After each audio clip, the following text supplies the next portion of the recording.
Welcome to the Tech Egg. Don't get scrambled. Enjoy the video. You start by preparing the phone so the feature can run, plug in or charge above 10% and turn off power saver. Next, open Settings and go to Display, or type Always On in the search box to jump straight there.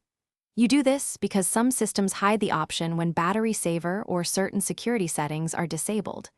Once you reach the display menu, make sure lock screen is active. That unlocks the full Always On Display controls and lets you continue. Now enable the Always On Display toggle. You should see a live preview so you know what will appear.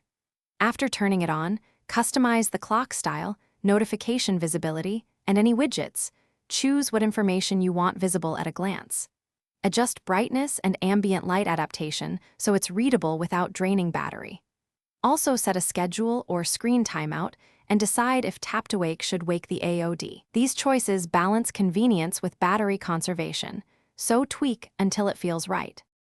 Finish by saving any changes and locking the phone to test the Always On display for 10 to 20 seconds. Confirm clock and notifications show as expected.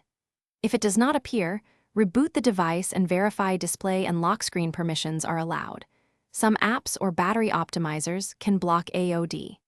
If rebooting fails, reset display settings or disable aggressive battery optimizers. One quick troubleshooting tip: temporarily disable third-party battery apps and restart. That resolves most AOD conflicts.